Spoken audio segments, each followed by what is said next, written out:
Hey, what is up, everybody? Welcome to the Retro Wrestling Review Series, Season 8, Episode 2. And today I'm going to be covering... Well, actually, I uploaded the video at like midnight, so technically I'm back to give you my review of WWE NXT TakeOver. This was the first actual TakeOver special for NXT. Obviously, after NXT arrival, NXT ended up doing really well. It was on TV every Thursday, and a lot of people were checking it out. People were really interested in NXT, and I'd say this was an important show for NXT. This was kind of a chance for NXT to show what they can do, even though they kind of already did that. But this was a chance for NXT to show why they should continue to stick. They should continue to stick around. They had a lot of decently interesting stuff going on, and it was also an important show for the WWE because this was the launch of the network. It had to give people NXT was kind of giving people reason to subscribe to the WWE network. One of the WWE stocks ended up crashing, so the WWE was just kind of losing some money. So they needed to deliver with a wrestling show, and this show needed to help do just that, so we're going to find out if it did. So this show had a lot riding on it, and let's see if it's lived up to those expectations. Everybody already knows the outcome, but I'm saying it looking back at it now.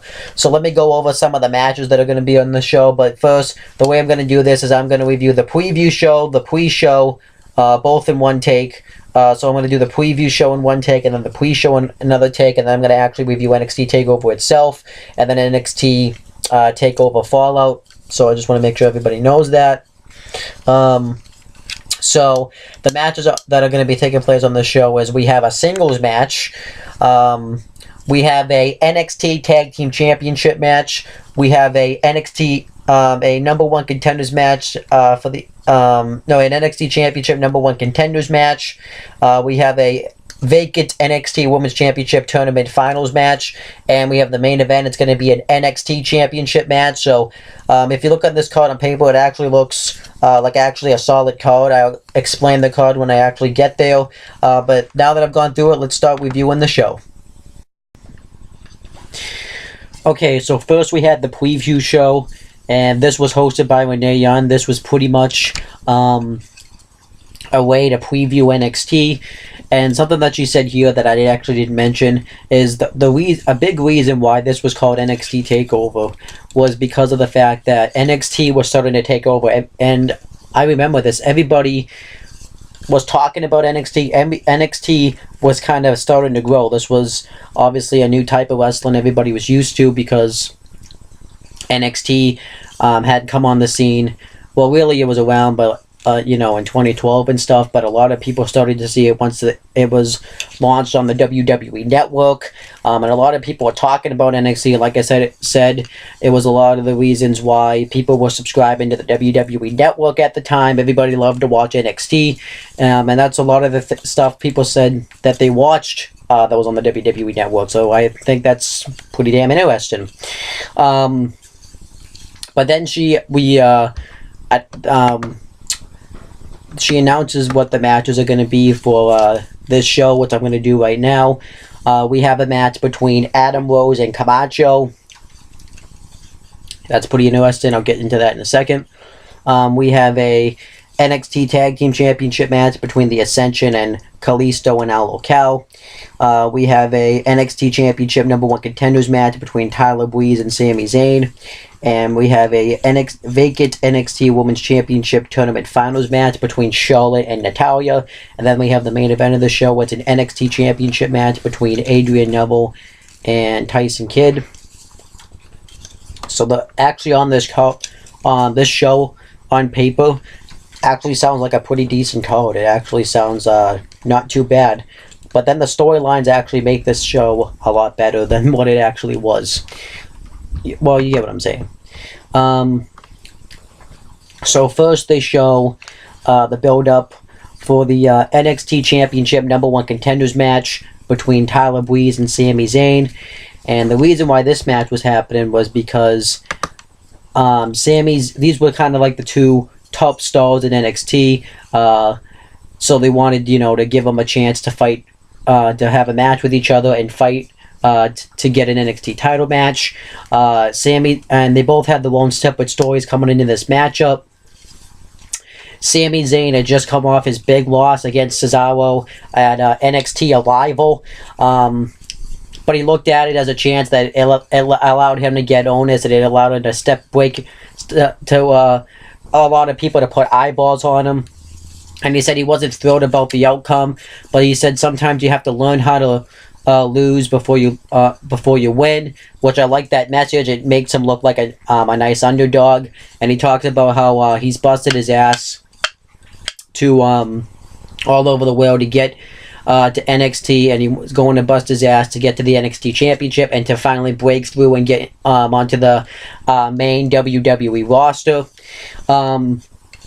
And you know, he even talks about how he threw everything away so he could become a professional wrestler. He said that this is all he has, you know.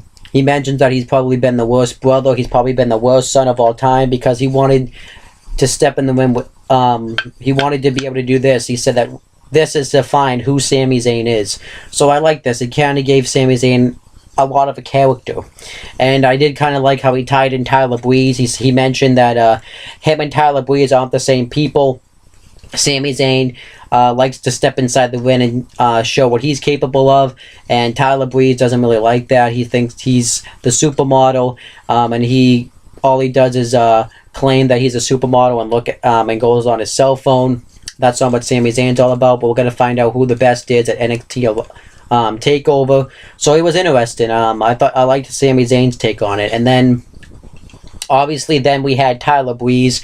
And Sami Zayn was already kind of growing as an athlete, but Tyler Breeze was really starting to grow as a character and an athlete. Tyler Breeze, obviously, like I mentioned in the last episode, was the supermodel. You know, he was the guy that was thought he was a gorgeous. He thought everybody else was ugly, and he even kind of goes into that. You know, he even mentions that his looks distract the fans. They distract his opponents. And he talks about how Sami Zayn is ugly, and he's just going to prove why he's a big fat loser like he's always been. So he kind of puts down Sami Zayn, and he says that his looks will help him get to the NXT Championship. So this kind of was the reason this match was happening. They both wanted to be the best. They both wanted to become the #1 contender to the NXT title, and they both knew that winning this match was important. You know, I kind of like how they didn't necessarily have the greatest feud, but this match they tried to make feel like a big deal because Sami Zayn wanted to win this match and Tyler Breeze wanted to win this match. So I like the storyline reason behind this match. And actually, I forgot to mention, because they don't talk about it on the show, the reason why the NXT Tag Team Championship match was happening. So I'll kind of dive into that. The reason why is because the Ascension had won the NXT Tag Team Championships in 2013. I forget what date, though.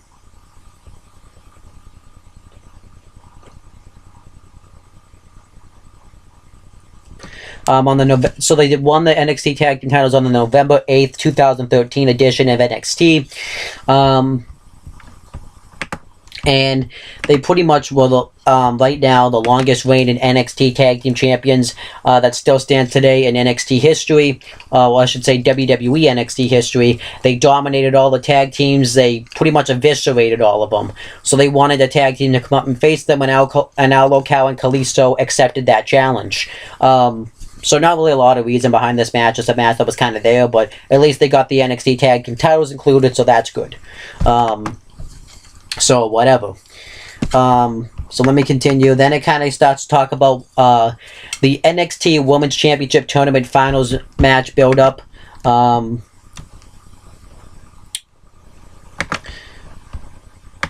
So yeah, they talk about the NXT. I just wanted to make sure I get the tournament up.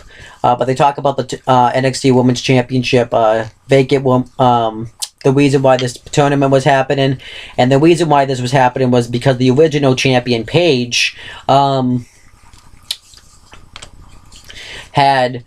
the original NXT champion. However, Paige ended up going up to Raw and winning the Divas Championship. So then JBL, who was the general manager of NXT at the time, you know, he said that she can't be both the NXT Women's and Divas Champion because she's going to be on the road defending the Divas title all the time. It wouldn't be fair to the athletes that were in NXT if she wasn't there defending the title. So he wanted there to be a fighting champion every week. So he stripped Paige of the NXT champion, well, the NXT Women's Championship. Now, it really didn't make a whole lot of sense at this time because I'll get into why later. But after this, after she was stripped, she was on the next few episodes of NXT, so I really didn't like that part of it.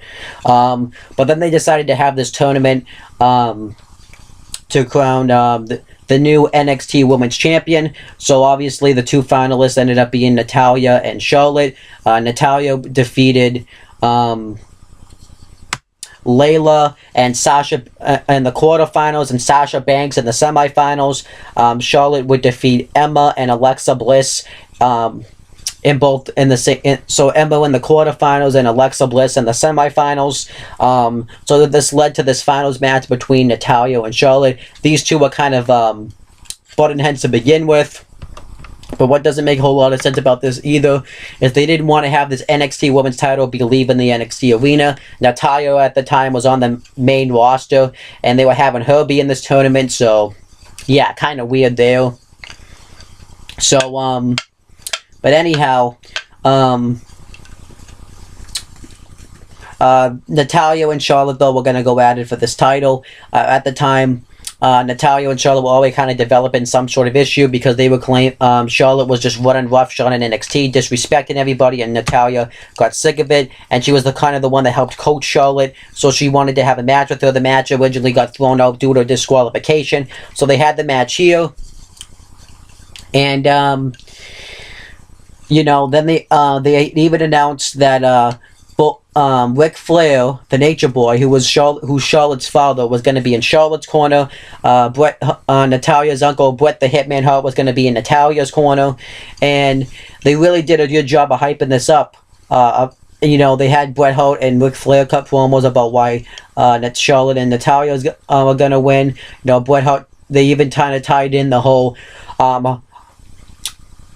Hart-Flair family into this. Charlotte talked about Natalya talked about how she got into the business because of her family, but she wanted to be just as good or even better than her family. She wanted to represent the Hart name and become her own woman. She talks about how she's the first woman of the Hart family to become a professional wrestler. And Bret Hart even talked about how a Flair has never beaten a Hart, and that never will happen, even on a Hart's bad day. Bret Hart talks about how Ric Flair is still upset that he took the WWE, that he beat him for the WWE Championship. And they really did a good job of tying that in, talking about how Natalya, this could be the biggest match of her career, and she's really going to be focused and wanting to win that title, and how she's going to make Charlotte tap right in front of her father. Natalya says the same thing. But then you have Charlotte, who goes on to talk about how this person that came into NXT 2 years ago in 2012 is a different person than you see now. And she talks about how she wants to represent the Flair name. She never envisioned she was going to get into the wrestling business, but she decided to get there. And she wants to make her father proud and fulfill her shoes, but she doesn't want to live in her father's footsteps, which that certainly has changed. I'll get into that later on in this video. So this led to this match pretty much. It was Natalya versus Charlotte. And even though you could point out a couple of storyline things that didn't make any sense in this match, like obviously Paige being stripped of the title to begin with, even though she was on the next few episodes of NXT, she could have just dropped it that way. They didn't want the NXT Women's title to be leaving Full Sail University, even though Natalya was in this tournament. So minus those minor flaws, and they're pretty big flaws, but that kind of makes you not care about the story. Due to a wrestling wise, it obviously concludes to a great tournament, and these were two women wrestlers you wanted to see go at it for a while. This was obviously meant to kind of help Charlotte get up because they really wanted to push her. Natalya and Charlotte always have great chemistry together. They always have pretty good passable matches. So it was interesting. And it was, Natalya really wasn't being used all that well by the main WWE roster. It was Natalya's chance to kind of come down in NXT and get used like a real athlete, because this was still at a time where the Divas division, WWE, absolutely sucked. And the NXT Women's division was just absolutely kicking ass. They were pushing the boundaries, and they were actually being treated like legitimate women wrestlers. It was awesome. So then we had the build-up feud between Adam Rose and Camacho. Adam Rose was a new superstar who came down in NXT. He ended up knocking off Camacho in a match. That Camacho was upset about it. He didn't really like what Adam Rose had to present. Adam Rose's gimmick was that he was a podio. He loved to podio all the time. Don't be a lemon, be a rosebud. He would have this entourage of people in like weird costumes who loved to pody. And I actually liked the gimmick. I thought the gimmick was really well done in NXT anyways. And Adam Rose, I thought, was actually doing a pretty good job with what he had, and I actually liked this gimmick of Adam Rose. I didn't really think Adam Rose was too talented, though. Every gimmick he had flaw. I'll get into that a little more later on in this video. But Camacho didn't like that about Adam Rose. Camacho talks about how he busted his ass to get to the WWE. And he laid people out, and he didn't really like that Adam Rose was this big party animal. He ended up taking out one of his rosebuds. He destroyed him in a match, and Adam Rose wanted to do something about it, and he says that if you want to be a lesbian, so I almost messed up. If you want to be a lemon, why don't you come to NXT TakeOver and wrestle me in a match? Camacho accepted. Not a lot of purpose in this match, but at least this match had some type of purpose of happening, but this storyline wasn't the greatest storyline. This was obviously a way to just kind of get a match on the show. So it's whatever. Adam Rose, too, had been called up to the main roster, so he was kind of on his way out, so they kind of wanted to give him a nice send-off, and that's fine. But not really, you really didn't need a whole lot of reason for this match, though. And then afterwards, John Cena cuts a promo about what NXT is, how NXT has all this great camera work, but it's about the work and the win that you prove, and how NXT is going to be the future of WWE. Everybody's just coming up from NXT. I thought it was a pretty good promo by Cena. And then we had Bo Dallas's farewell from NXT. So what ended up happening here was Bo Dallas had to have a... after he had lost the NXT Championship, he lost his rematch. He realized he was never going to get an NXT title rematch. So JBL told him that he's going to have a match, a leave or go home match, and if he wins... no, it was a win or go home match, sorry. And if he wins, he gets a future NXT Championship match, but if he loses, he has to leave NXT for good. He ended up wrestling Big E, which made some sense because that's who Bo Dallas ended up taking the NXT Championship from. But Big E was able to knock off Bo Dallas, so Bo Dallas ended up having to leave NXT. So they played this big montage of all this great moments in NXT, and then when he left, everybody's just saying Bo leave, and then Bo Dallas is like, you guys all stink, and he says that why don't you guys leave, and he threatens to call the police if they don't leave, and he even says, okay, they're not coming, but I'm going to call the campus police. It was very cheesy, but it was so cheesy it was actually funny. This is probably the best stuff Bo Dallas has ever done in his career.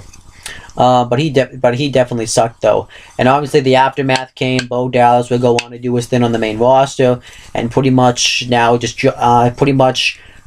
ended up jobbing out towards the end of it. He was a member of the Social Outcast for a while, and then that group ended, and now he's got the whole Bo leaving Bo gimmick, and he very rarely shows up and never wins a match. So yeah, Bo Dallas has gone nowhere since NXT, so that's great there. And then we have the last thing. We have the build up to the NXT Championship match between Adrian Neville and Tyson Kidd. So Adrian Neville at NXT Arrival had won the NXT Championship from Bo Dallas. And he would go on to become a very, very good fighting champion. But also around this time, Tyson Kidd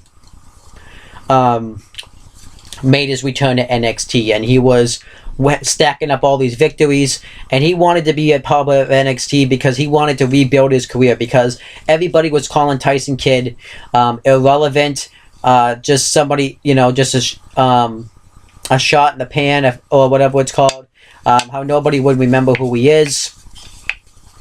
And Tyson Kidd wanted to rebuild his career, so he came down to NXT, and then they had a battle royal to determine the #1 contender to the NXT Championship. It ended up being a three-way tie between Tyler Breeze, Tyson Kidd, and Sami Zayn. So they all ended up having a triple threat match where Tyson Kidd was able to come out the victor, and he became the #1 contender to Adrian Neville's NXT Championship. And they even showed video package playing these two. Tyson Kidd talked about, how he wanted, how this could be his final chance. In wrestling, this could be a final chance to make a statement to the NXT or the WWE universe. He had been on Raw, SmackDown. This is when he started doing his fact gimmick, where he would say, I bet on Raw, fact. I bet on SmackDown, fact. He was a former WWE Tag Team Champion. He had WrestleMania moments. But he wanted to get back to that. So he wanted to use that NXT Championship to get back where he once was. And I thought that was great. Tyson Kidd wanted to rebuild his career. And I gotta say, Tyson Kidd going to NXT probably did just that.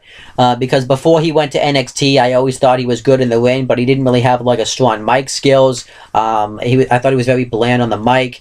He didn't really have that look that screamed WWE superstar to me. But I thought he was really good in the ring though, and he was okay on the mic. But once he went to NXT, he became a much better wrestler. His mic work really improved. His in-ring work, I thought, even though it was always good, but I thought instead of becoming more of just a wrestler, he was able to tell a story when he was in the ring. He got charisma.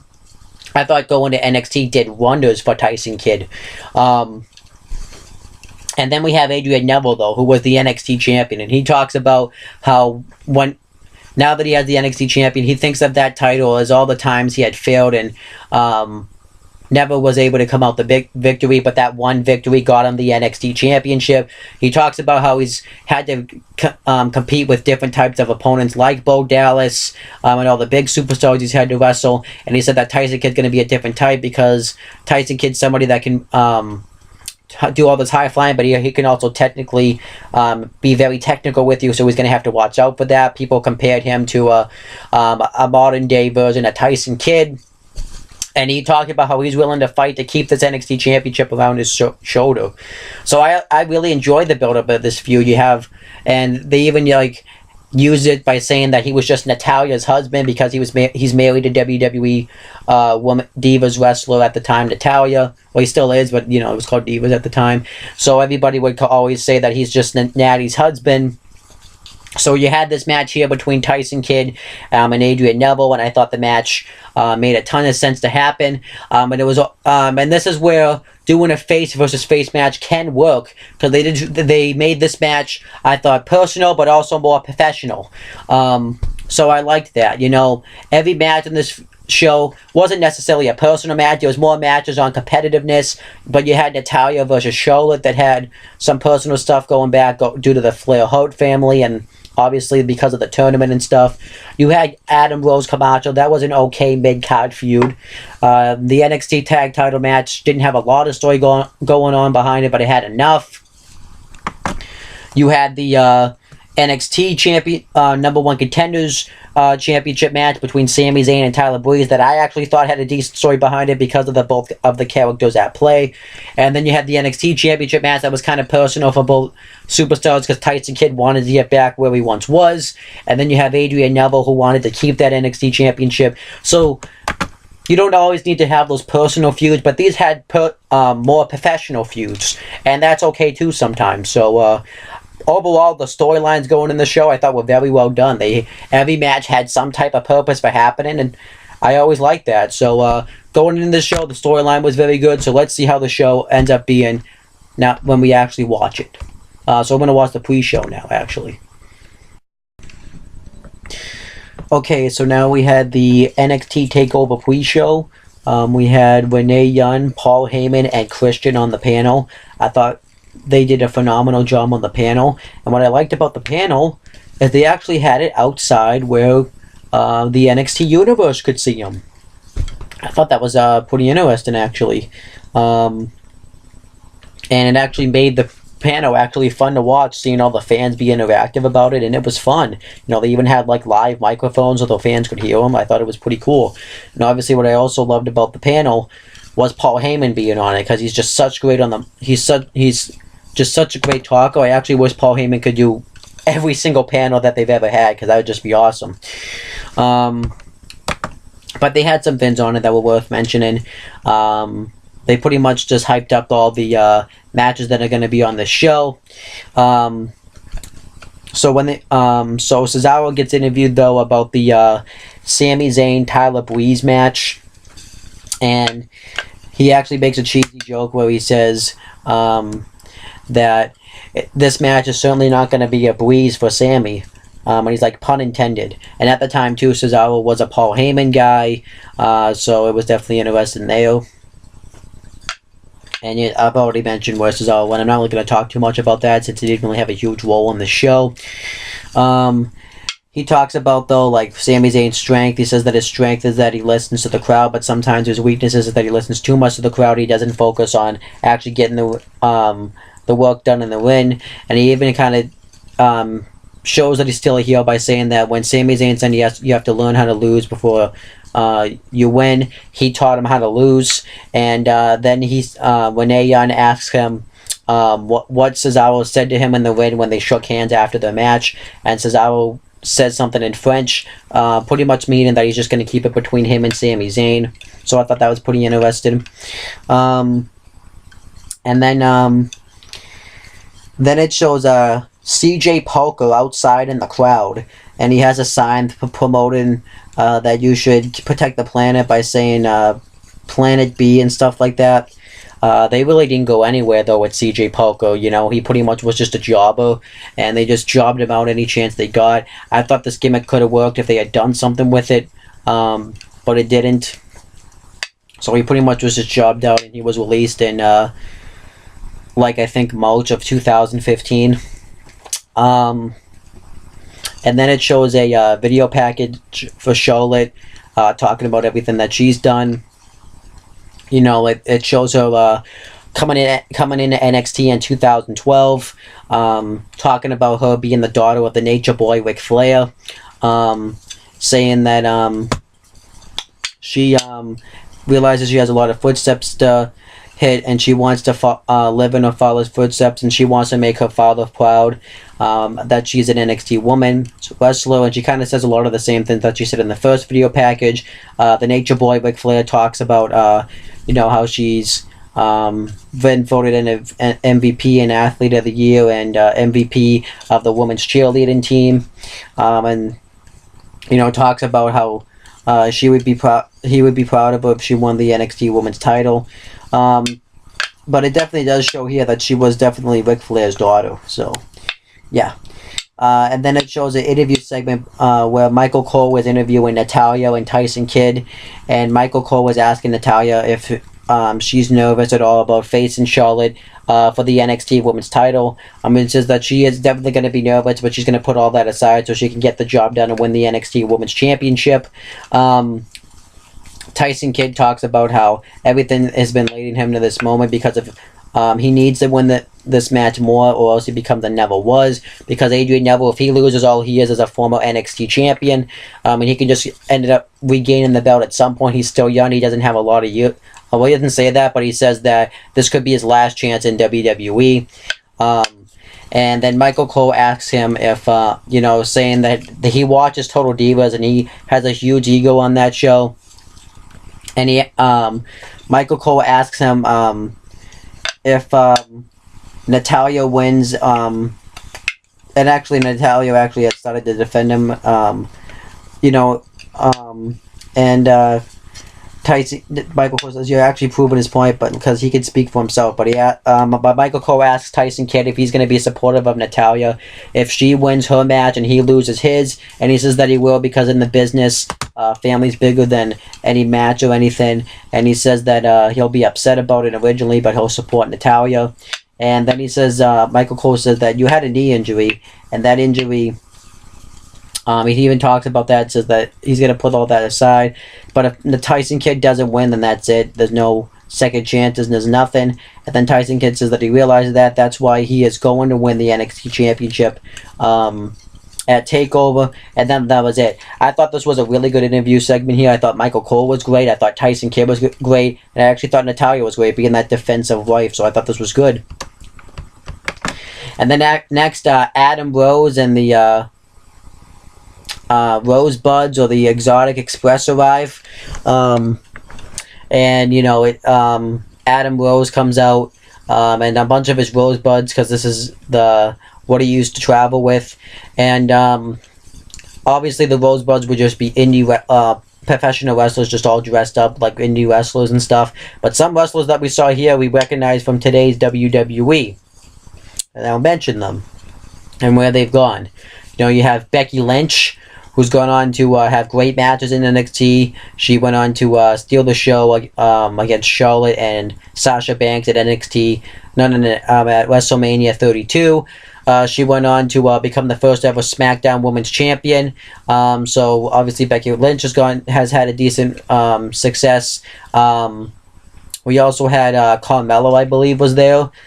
She had like an okay run in NXT, having an okay run on SmackDown. So, but she's still a superstar. We had Simon Gosh, who was a member of the tag team, the Vaudevillains, who just recently got released, so that sucked for him. But he was here, and we also had the biggest star out of all of them, and that's Braun Strowman, who eventually went on to join the Wyatt family, but then he broke on into a singles wrestler. Fucking was a monster, and he just has been destroying everybody. He just has been main eventing Raw and just looked really dominant. So it's definitely interesting seeing who these Rosebuds are back then and seeing who they are now. It's definitely interesting.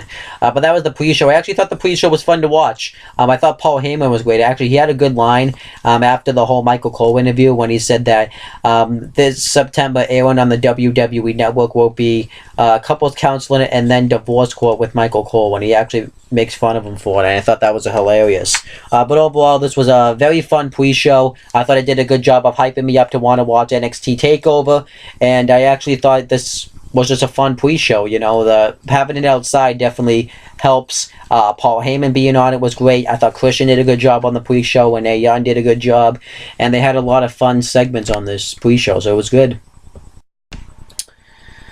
Okay, so we had the actual show itself. We have William Regal, Tom Phillips, and Byron Saxton on commentary.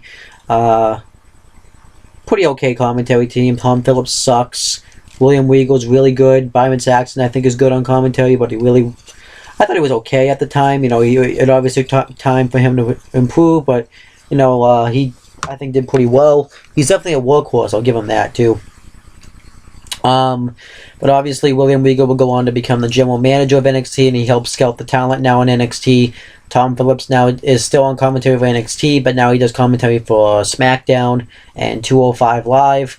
And Byron Saxton now went on to be called up to the main roster, did commentary for both Raw and SmackDown for a time, but then eventually he just moved on to Raw after the brand split, and now he just does commentary for SmackDown.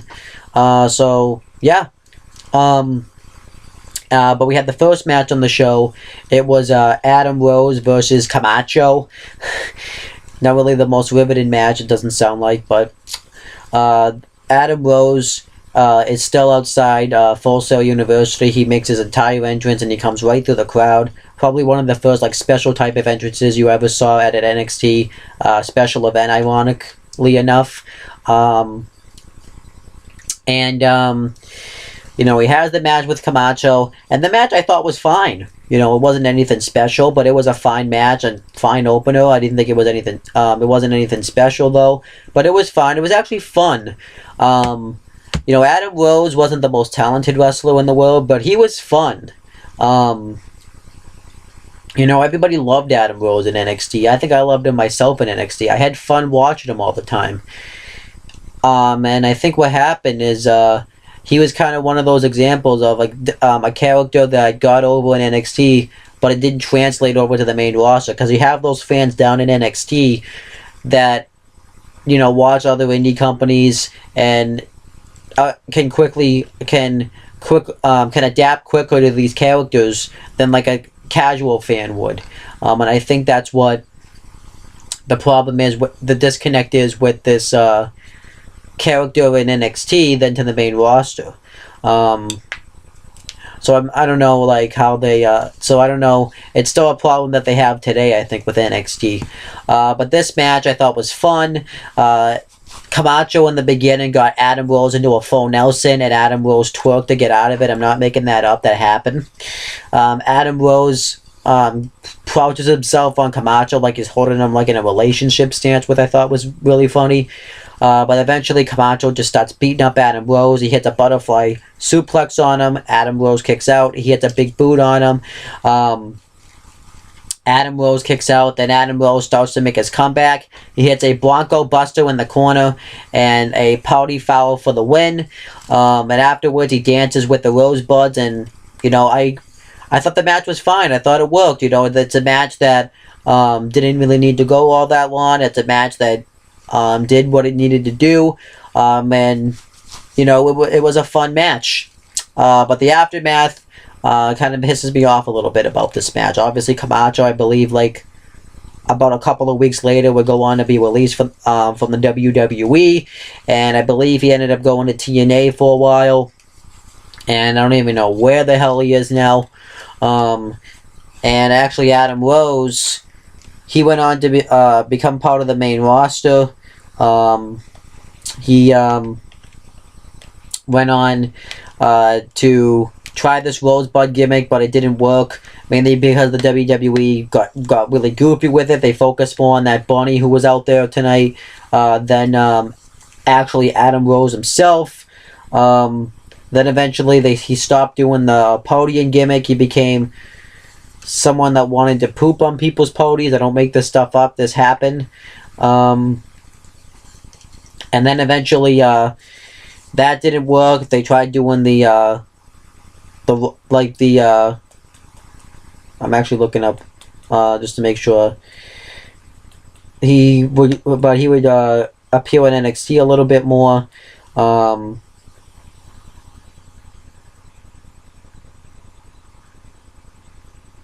Yeah, one of his gimmick was he slightly to a pompous artist, exclaiming that WWE had no idea of true art or passion.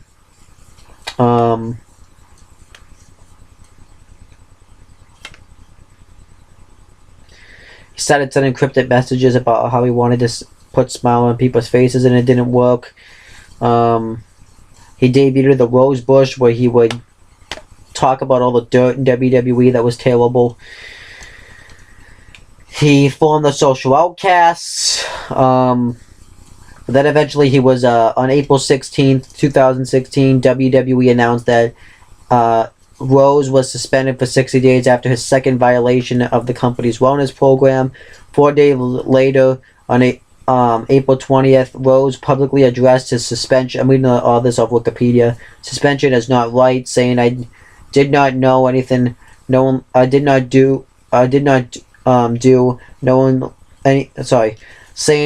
not do anything knowingly wrong, and was taking prescribed medication that my doctor and I followed all the correct protocol on." On May 3rd, Rose posted a doctor's handwritten note on his Twitter feed indicating that he had been prescribing Rose Adderall XR to treat ADHD. Rose wrote that WWE had known he had the prescription for over a year. So that's kind of a weird way he got suspended. 3 weeks later, on May 11th, Rose was arrested in Hillsborough County, Florida, for domestic violence and tampering with a witness. Later that day, WWE announced that as a result, Rose had been suspended indefinitely. On March 23rd, 2016, WWE announced that Rose was fired from the company due to his marital issues. On June 14th, 2016, Rose's domestic violence case was dropped due to him proving that he was getting professional help for his marital issues. And now he wrestles on the indies now. It says, after his release, Rose announced his new ring name as Aldro Rose, maintaining the party host gimmick but as an edgier character. He later went on his head. He later shaved his head and now claimed that the party will no longer be PG-13 plus. And now he's just working for various promotions. But now he's back to his old Leo Kruger persona, who's now named Kruger. And on March 11th, 2017, he announced on Twitter that this would be his final year in wrestling, because he obviously has a kid and stuff at that home. But Adam Rose's career is kind of depressing. I can't really say Adam Rose brought it on himself, because he did. Because he has marital issues and stuff.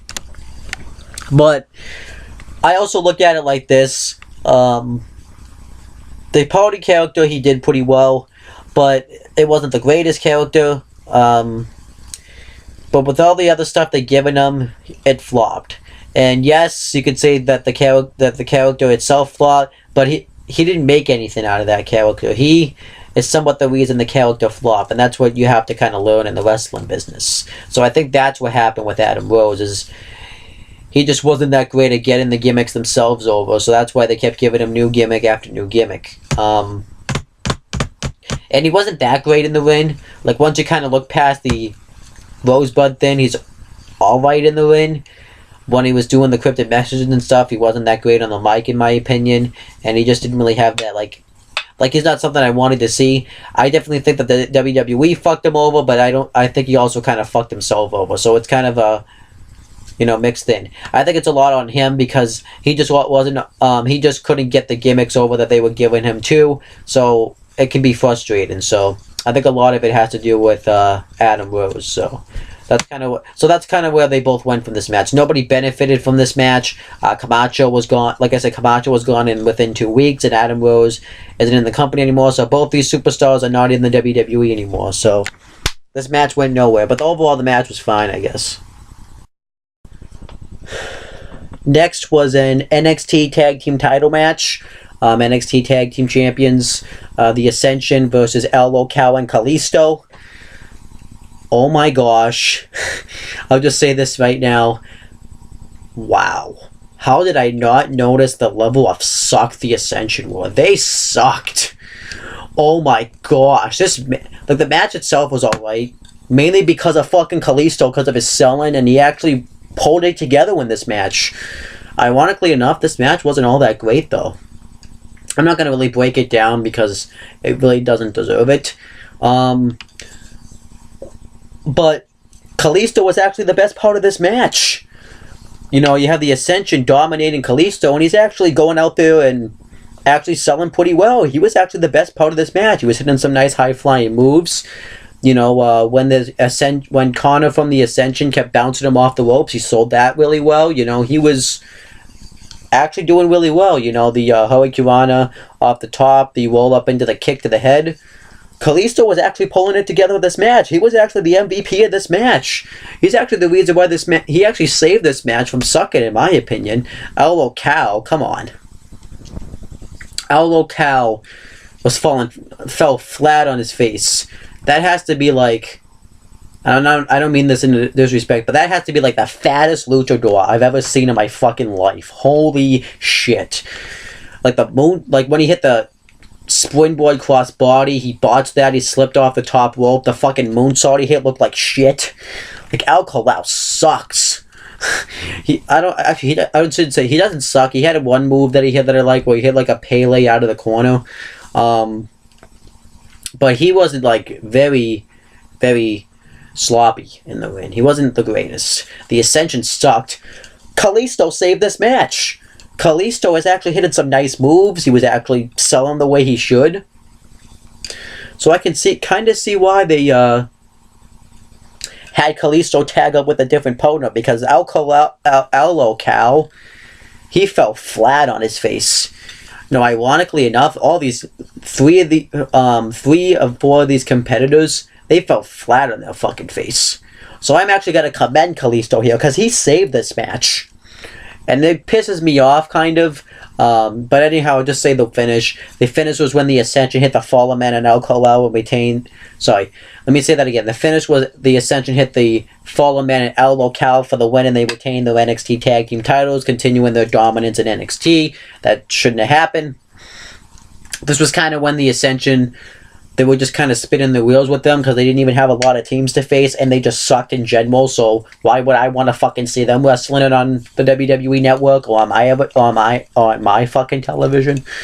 El Local fell flat on his face. He was just very sloppy out there. El Local, I don't even think is with the company anymore. Obviously, the Ascension went on to lose the NXT tag titles to Kalisto and his partner, which I'll talk about in the next episode, so stay tuned for that.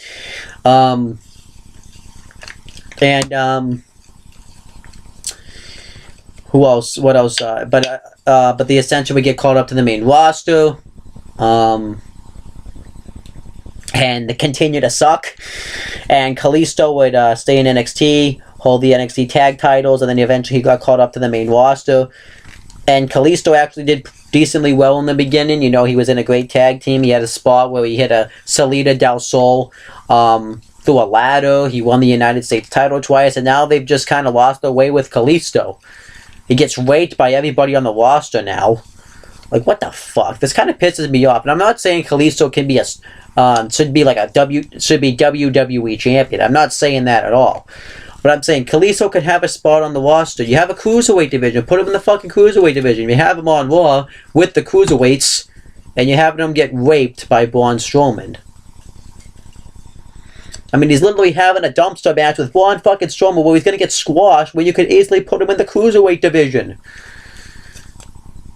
Neville's the cruiserweight champion. Neville, Kalisto, cruiserweight championship. That's an interesting matchup. I actually like to see that. Two established names who everybody knows. It would work. I mean, Kalisto could actually take the cruiserweight title from Neville. I don't know why they wouldn't do that. And this is an example of how talented Kalisto is. He actually saved this match from being shit to actually making this an all-right match. I commend Kalisto for that. But anyhow, I just thought about it. I want to give star ratings to these matches. So, the Adam Rose Camacho match, I'm going to rate probably like 2 stars, just because it was a fine match. This match I'll rate a 1.5 stars, mainly because of Kalisto. So, yeah. Not the most, so it's an alright show so far. It's about alright, but I think it's about to pick up, because now we have like the 3 big matches on this show. But overall, these matches aren't necessarily bad matches. You know, you're kind of getting into the opening of the show. And I'm not really pissed off watching these matches. I actually kind of like this match was different than the first match, because a lot of the problems nowadays you see in wrestling matches, one match will be like another match. So it's when you watch like the main event, you kind of they'll kind of give you stuff that only one match gives you. At least they're trying to give you different types of flavors or styles of wrestling in each match. So I think that's actually pretty cool. Okay, so next match was a NXT Championship #1 contenders match. Sami Zayn versus Tyler Breeze. I thought this match was really damn good. It's really a shame what they've done with Tyler Breeze, because he can go out there and have a kick-ass match with anybody. And it's a shame that now that he's on the main roster, they don't really allow him really to have matches anymore. He just kind of is a comedy character. I mean, his gimmick kind of was comedy with the whole supermodel thing, but he still went out there. They still let him go out there and perform. They really didn't give him much of a chance. They really don't give him much of a chance on the main roster. He just gets squashed all the time, and it's a shame. I'm not saying he could have been like a WWE champion, and I think what the problem is with wrestling fans is everyone says that everybody should be WWE champion. I'm not even saying Tyler Breeze should be WWE champion, but I'm saying maybe like an Intercontinental or United States champion, or maybe at least be in contention for those championships. I mean, fair enough. I mean, that would be cool. I don't think he fits the cruiserweight weight limit, so he can't really go there, but he could have some amazing matches with a lot of the cruiserweights nowadays, so, you know, fair enough. But this match here I thought was really good. I thought you kind of told a story with... Oh my gosh, my webcam's being fucking gay. But anyhow, I thought you told a story with this match. You started off by them having a lot of chain grapples with each other. Sami Zayn hitting the arm drag. Just a quick one. I love it when he does that one. And eventually, Sami Zayn went to go off the top rope. Tyler Breeze shoved him off, and he ended up landing neck first on the ground, on the floor. And Tyler Breeze dominates the matchup for a while. He focuses a lot of his attacks to the neck of Sami Zayn, so I like that he targeted that party part. But then Sami Zayn starts to make a comeback. He hurricanranas Tyler Breeze out of the ring. He hits a split. What's it called? But he hits a springboard. I don't want to call it a springboard, but he like bounces his legs. He hits like a springboard moonsault on the outside. I don't know exactly the name of the move. He hits a crossbody in the ring. Tyler Breeze kicks out, and then he hits a blue thunderbomb on him. Tyler Breeze still kicks out, and then Tyler Breeze hits a super kick on Sami Zayn right in the ribs, and then he hits a 6 suplex on Zayn. Zayn kicks out. He goes for the... he tries to grab Zayn while he's in the corner, but Zayn's holding on to the ropes, but then he ends up just hitting a powerbomb on Zayn anyways, which was a cool spot, and Sami Zayn kicks out of that. Sami Zayn then hits a... I think he messed this up, but he was supposed to hit like a suplex into a powerbomb, but he messed it up. But it still looked pretty cool. Tyler Breeze kicked out of that, and then Tyler Breeze hit a super kick on Zayn. Zayn kicked out, and then Sami Zayn throws Breeze out of the ring. He hits a flip dive over the ropes, and then he gets him in the ring, goes for the haluva kick. And Tyler Breeze blocks it, but he inadvertently kicks Sami Zayn in the balls, which I liked that spot. And the referee's like, did you kick him in the balls? And he's like, no, I was just trying to cover up. And then Tyler Breeze hits the beauty shot on Zayn for the win. And I liked it. I liked the finish here. You had Tyler Breeze win, and obviously you had him use heel tactics to win because he's a heel. So it made sense. And I like this here. You know, they had a really good match out there. This has been the best match on the show. If I had to rate the match, I'd probably rate it... I'd probably rate this match 3 stars because it was a really good match. Maybe 3.5. Actually, I'd say 3.5 stars because it was a really damn good match. And it worked. You know, the right guy won. I think in the end because Sami Zayn, you were continuously telling that story of him not being able to win the big one and the chase for him to win the NXT championship. And both of the competitors in the NXT title match were baby faces, so it made sense to have Tyler Breeze, who's the heel, win this match. So I thought this worked on so many different levels. Okay, so next, Rusev and Lana come out to cut a promo. And Lana talks about, since Rusev was pro-Russia at the time, Rusev and Lana talk about how Vladimir Putin expanded Russia into Europe and their powers, just like Rusev did, expanding his power to Raw and SmackDown, or something like that. And he said that he decided to have there because he wanted everybody, all of the peasants down in NXT that he's crushed, to bow down to him. And then they put down America some more. They show a picture of Vladimir Putin's face. And then Mojo Rawley comes out and says that in America, he says, I don't know how you do things in Russia, but in America, we don't get hyped, we stay hyped. Even though that's kind of not how it is, but okay. And then he says that he's going to shove this flag right up his Putin, and Mojo Rawley goes to get down there, and Rusev fucking beats the shit out of him. He hits a super kick on him, beats the crap out of him, puts him in the Accolade, So that teaches him a lesson. And Lana does this to get him to stop.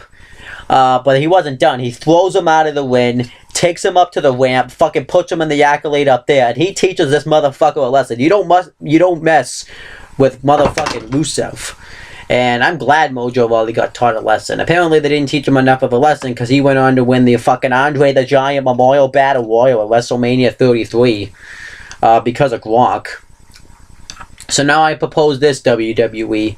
Get Gronk, get Mojo Rawley, and have Rusev crush them because they deserve it, these pieces of shit. I don't know why I'm hating on Gronk so much. I'm probably going to get a lot of hate for that. But I guess Gronk, because he's friends with Mojo, and he helped Mojo win the Andre the Giant Memorial Battle Royal, and he's getting involved in wrestling business, makes me want him to win. I want Gronk getting crushed. I want Gronk to like get his back and his spine to pop right out of his socket, to pop right out of his back. So Rusev, please crush Gronk. And then crush Mojo Rawley. Because Mojo sucks. I don't know what the fuck they see in Mojo Rawley. I mean, the guy gets no reaction when he comes out. The only time you fucking see Mojo Rawley get a reaction if Gronk's there. And they're not even reacting to Mojo Rawley. They're reacting to Gronk. You could say, oh, he gets a decent reaction. Crickets. When he came out, there was crickets. Everyone was so happy to see Gronk. I wasn't that happy to see Gronk. Because it's just a pointless... Because... Then I have to see Mojo. So, yeah. Rusev, though, obviously I've mentioned 1,000 times where he went on to be dominant until he ran into the brick wall known as John Cena, and then eventually the brick wall known as Roman Reigns, and he's just stayed in this exact same spot. Right in the fucking mid-card, so fuck you WWE for that. If you just give me this one thing, though, of Rusev crushing Mojo Rawley and Gronk, then I'll be happy. But this segment really wasn't anything special. It was really unneeded on this show. It was obviously just there to kill time. But whatever. Okay, so next Paige comes out to cut a promo. It's really weird to see Paige still. And damn, she was skinny back then. Now she's even skinnier. I think that's more unhealthy to get as skinny as she did. Like, she lost weight, and the weight that she had wasn't a lot. So it's like, damn. But my one complaint about this, the promo she cut was fine, but the whole reason they had this tournament was because Paige wasn't able to fulfill NXT obligations and defend the NXT Women's title. But she was on the show. Just dumb. That was just dumb booking right there. Like, if she was on the show, why couldn't she come here and drop it? The fuck? I mean, drop it to fucking Charlotte. Drop it to Natalya. It doesn't make any goddamn sense. Because that just kind of made having the whole tournament and stripping her of the title pointless. But anyhow, she comes out and thanks all the NXT universe for all the success that she's had. She said that she wouldn't have done it without them. And she said that whoever wins the NXT Women's Championship has the key to the future. And the future could be the Divas title. So, yeah, whatever. It's whatever. Paige could have been here defending the title against Charlotte, but I guess not. Okay, so next match was a vacant NXT Women's Championship Tournament Finals match. Charlotte with the Nature Boy Ric Flair ringside versus Natalya with Bret the Hitman Hart ringside. And this match was awesome. This match, I thought, was another step into setting the bar of women's wrestling. Because the NXT women's wrestling was really helping revitalize women's wrestling. Because everybody knows women's wrestling was in the shitters. On the main roster, the WWE Divas barely got any time to wrestle. They would only get maybe like 2-minute matches, and you know they never had any matches with story in them. Down in NXT, that was a different story. You know, you had Ric Flair out there, you had Bret the Hitman out there. That instantly brought up the, that instantly brought this match up. You know that, elevated it. And this match was awesome. Natalia and Charlotte just both start doing chain wrestling to each other. Charlotte got a head scissors onto Natalia's waist. Natalia got a headlock, arm bows. It was awesome. They both started. Natalia just slaps Natalia. No, sorry. Charlotte just slaps Natalia right in the fucking face, and Natalia retaliates.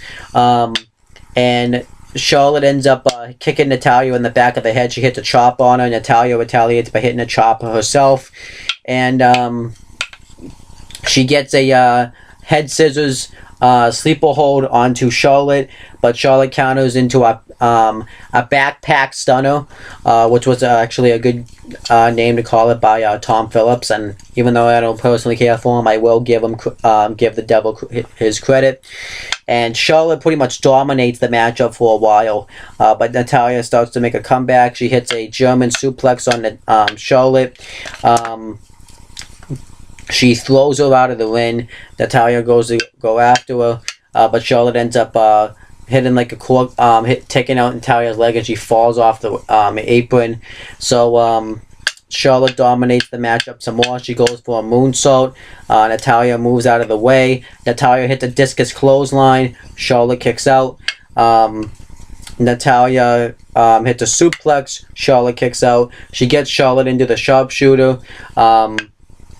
And Charlotte's able to reverse it into the figure 4 leg lock. And she doesn't want to tap. And then Charlotte slaps Natalia in the face. But she still refuses to tap. And they both and Natalia tries to slap her back, but Charlotte's ducking him. But eventually they just get into an all-out slap war. And eventually Natalia is able to reverse the pressure. Eventually, she ends up getting to the ropes, and Charlotte has the move while she's outside the ring. Charlotte has to break the hold, and Charlotte then kicks Natalia's leg into the steel steps. She gets Charlotte gets her into the sharpshooter right in front of Bret Hart. And when I saw this spot, I'm like, no, they're not going to do the Montreal Screwjob finish, but they didn't. Natalia actually ended up reversing it, and when I watched it at the time, I meant to say too. But Natalia tries to reverse it into the sharpshooter of her own, but Charlotte is able to kick her knee out, and Charlotte hits Bow Down to the Queen, or what's now known as Natural Selection, for the win. I don't know why, if she's supposed to be the Queen, if they changed, they don't have that be the name of the finisher, Bow Down to the Queen, because that actually makes sense. And Charlotte wins her first ever NXT Women's Championship. This was a huge moment for her, probably the biggest moment ever in her WWE career at the time. You could make the argument that it still is to this day. And afterwards, Natalia gets to her feet, they hug, and everybody hugs and embraces each other. Bret, Rick, and Ric Flair in this match was awesome, the way he was acting. And, you know, this match really put Natalia over on the map. This really made this put Charlotte over on the map. This really made Charlotte a force to be reckoned with in the NXT Women's Division. And it was awesome. It was nice to see Charlotte be made a new star, and Natalia really helped put her over. And I think that was great. And obviously the aftermath of this was Natalia and Charlotte's feud was always continue. They've gone on to have matches with each other on when Charlotte would have a dominant reign as NXT Women's Champion. She went on to lose the title at NXT Rival to Sasha Banks. Then eventually she would spend some more time in NXT. She would get called up to the main roster, and she would go on to win the Divas Championship. Then eventually she ended up turning heel, had more great matches with Natalia, like at Roadblock, at Payback with the same scenario except the crappy finish, where actually Charles Robertson did the Montreal Screwjob finish, which ironically he ended up officiating this match too, which was weird. They went on to have submission matches together, and just a little bit more matches on Raw. So Charlotte and Natalia have still had matches with each other, and now they're both on the same brand. So it's going to be interesting to see if they'll continue to have matches with each other. But overall, this match is awesome. I'll give it a 4.5 stars, and I am especially happy with this aftermath. Natalia obviously hasn't gone anywhere special, but this match really wasn't going to hurt or help Natalia. But Charlotte, this really put Charlotte over on the map and really help establish Charlotte as a future star for the WWE. So I think this match is a success in that. Alright, so then we had the main event of the show. It was a NXT Championship match. NXT Champion Adrian Neville versus Tyson Kidd. Watching this match makes me realize how much the WWE is just wasting Adrian Neville. He's doing really well as a heel right now, but he just fits the babyface role now. Watching his babyface run in NXT is so much better. I think he's doing great in his heel run too. He can fit under both, but his babyface run is just so much better. He just fits that babyface. He's just not a heel. I think though, you know, if they book him right, he's better as a babyface. Right now, I'm fine with him being heel. I still think he's actually doing really good stuff. But when compared to Adrian Neville we see in NXT to the Neville we see on the main roster, it's like two completely different people. But this match, I thought was a good, I'd say a really good match. The problem is it was too much. I pretty much saw this match earlier with the whole Sami Zayn, Tyler Breeze match, so yeah. And I didn't explain the aftermath of this match that kind of had to do with this match, and I forgot. But both men start chain wrestling each other. Tyson Kidd gets the upper hand, and Adrian Neville's like not happy about it. Actually, they don't. When the match starts, they don't do anything for a while. I kind of had how they had like a face-to-face standoff, and then eventually Tyson Kidd owns him again. He ends up tapping him on the back of the head, and then everybody says, "You got chance. You got owned. You got owned." And then they both try to hit flips and drop kicks like at the same time because they're both like a mirror image of each other. So this caused them this kind of caused them to have a little bit of a face off, and Tyson Kidd hits a wicked right hand on Adrian Neville,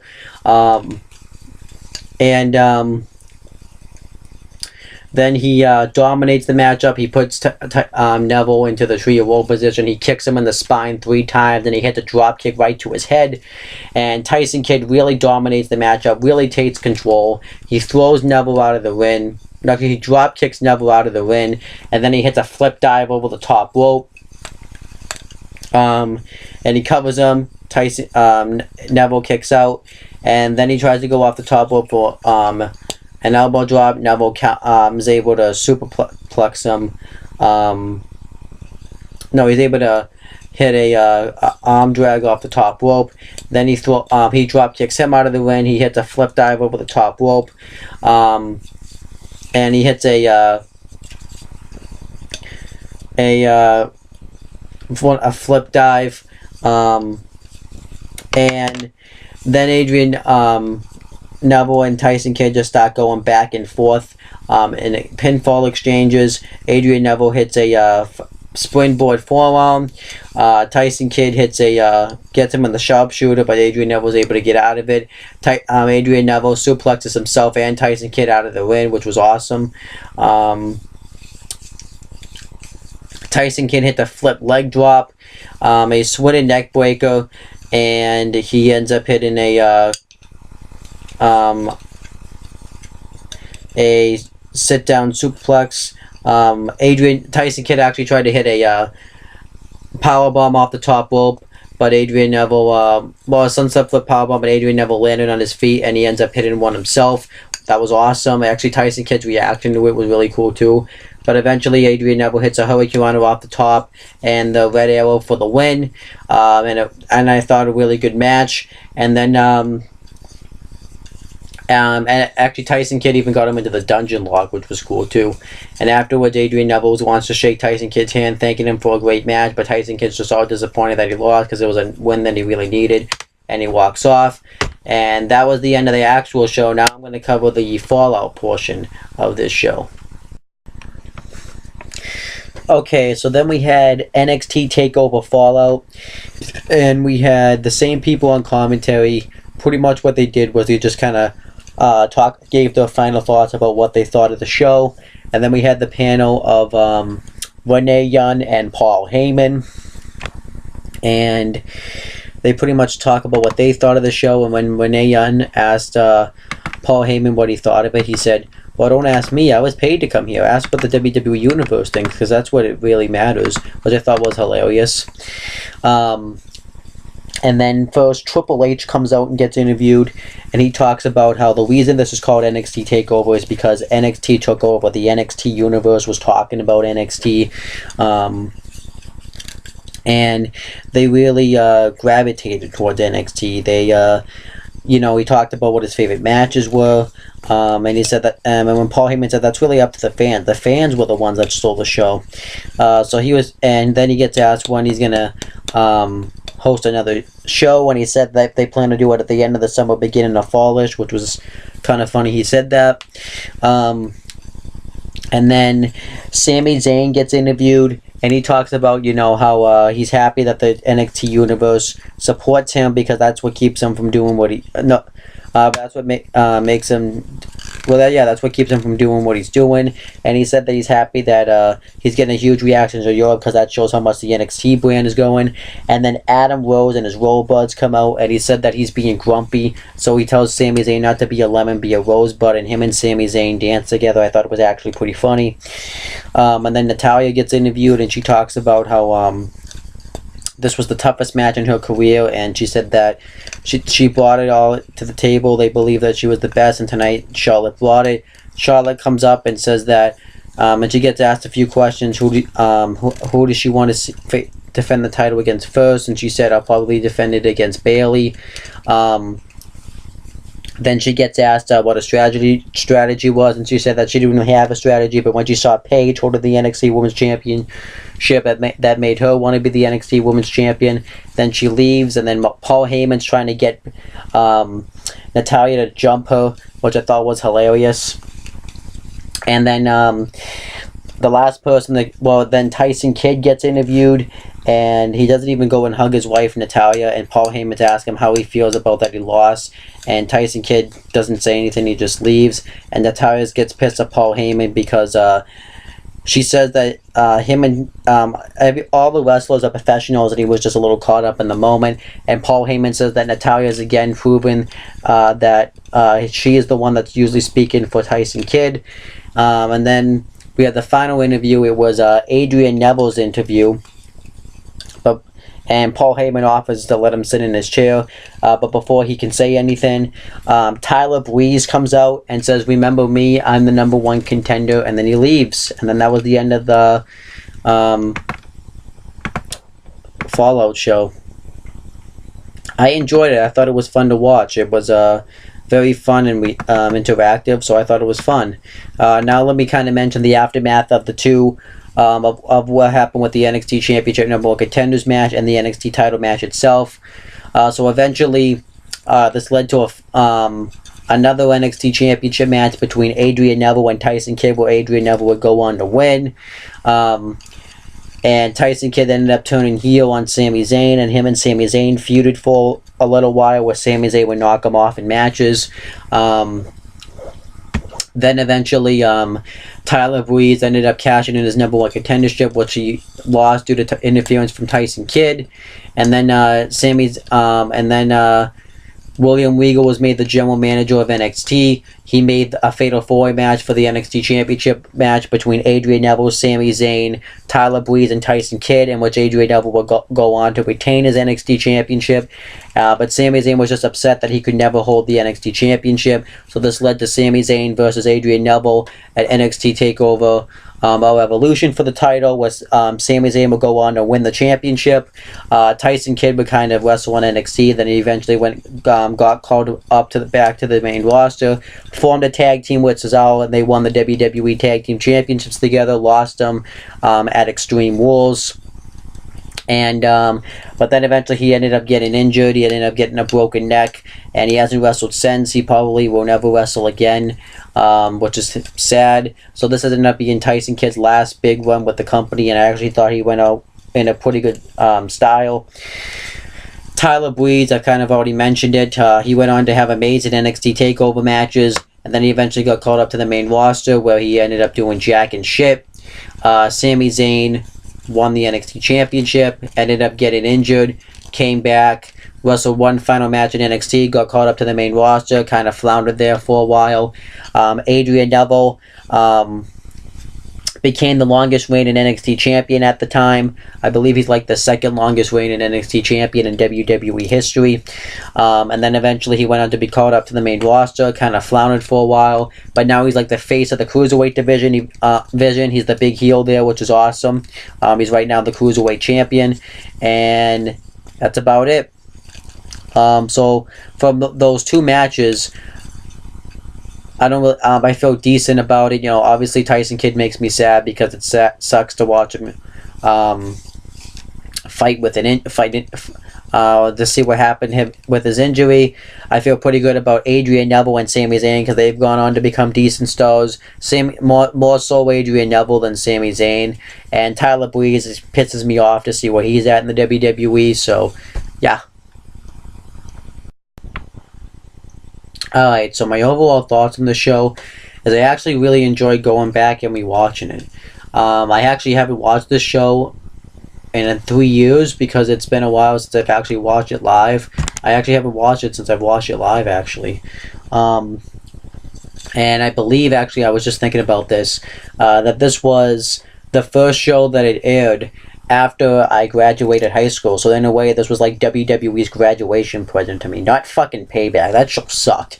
But this show here, this was definitely a graduation present by Triple H and the WWE and everybody who's in the creative end of NXT. So thank you, NXT.